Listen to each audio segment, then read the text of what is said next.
जय सीताराम। सभी सनातन प्रेमियों को मेरा प्रणाम। तो आइए मित्रों, श्री रामचरितमानस की शुरुआत करते हैं। जैसा कि आपको पता है कि डेली मैं श्री रामचरितमानस की 5 चौपाई पढ़ता हूँ।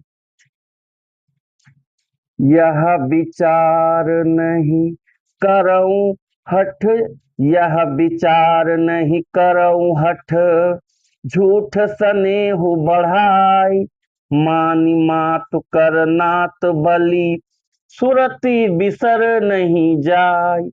यह सोचकर झूठा स्नेह बढ़ाकर मैं हठ नहीं करती।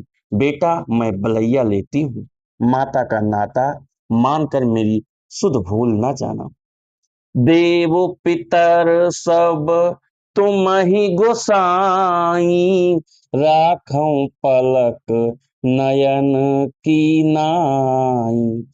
अवधि अम्बु प्रिय परिजन मीना, तुम करुणा कर धर्म धुरीना। हे गोसाई, सब देव और पितर तुम्हारी वैसे ही रक्षा करें जैसे पल के आंखों की रक्षा करती हैं। तुम्हारे वनवास की अवधि 14 वर्ष जल है, प्रियजन और कुटुंबी मछली है। तुम दया की खान और धर्म की धुरी को धारण करने वाले हो। अस विचार सोई करऊं उपाई, सबहि जियत जेहि भेटहु आई। जाहु सुखेन बनहि बलि जाऊ, करि अनाथ जन परिजन गाऊ। ऐसा विचार कर वही उपाय करना जिसमें सबके जीते जी तुम आ मिलो। मैं बलिहारी जाती हूँ। तुम सेवकों, परिवार वालों और नगर भर को अनाथ करके सुखपूर्वक वन को जाओ। सब कर आज सुकृत फल बीता, भयं कराल कालु विपरीता। बहुविध बिलपि चरण लपटानी, परम अभागिन आपुहि जानी। आज सबके पुण्यों का फल पूरा हो गया, कठिन काल हमारे विपरीत हो गया। इस प्रकार बहुत विलाप करके और अपने को परम अभागिनी जानकर माता श्री रामचंद्र जी के चरणों में लिपट गईं।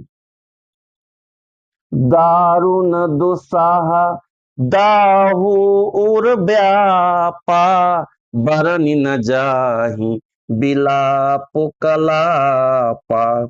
राम उठाई मातु उर लाई, कही मृदु बचन बहुरी समुझाई।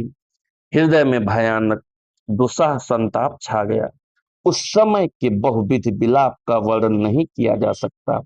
श्री रामचंद्र जी ने माता को उठाकर हृदय से लगा लिया और फिर कोमल वचन कहकर उन्हें समझाया। तो मित्रों, जो पुत्र सुख होता है, पुत्र का सुख भी सबसे बड़ा होता है और पुत्र का दुख भी सबसे बड़ा होता है। आपने सुना होगा, लोग कहते हैं ना कि पुत्र का सबसे बड़ा सुख होता है, पुत्र का ही सबसे बड़ा दुख होता है। अगर पुत्र आपका आज्ञाकारी है, माता और पिता की बात मानने वाला है, तो हमेशा माता और पिता को सुकून मिलता है। आप सोचिए, धन्य है माँ कौशल्या, जिनको इतना आज्ञाकारी श्री राम जैसा बेटा मिला। जब वो वनवास जाता है तो आप सोचिए उस माँ की हालत क्या होगी। तो आइए और आगे बढ़ते हैं। समाचार ते ही समय सुनी, सिए उठी अकुलाई। जाई जासु पद कमल जुग, बंदी बैठी सिरुनाई। उसी समय यह समाचार सुनकर सीता जी अकुला उठी और सास के पास जाकर उनके दोनों चरण कमलों की वंदना कर सिर नीचा करके बैठ गई। जय सीताराम। तो मित्रों, हमारा आज का श्री रामचरितमानस का पाठन यहीं पे समाप्त हुआ, यहीं पे कंप्लीट हुआ। तो आप लोग भी कोशिश करिए अपने पूरे परिवार के साथ अपने बच्चों को खास करके प्रेरित करिए, कम से कम 5 चौपाई श्री रामचरितमानस की डेली पढ़ें, रोज पढ़ें।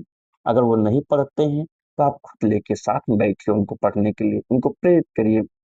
तो मित्रों, इसी के साथ मैं अपनी वाणी को विराम देता हूँ। जय सीताराम।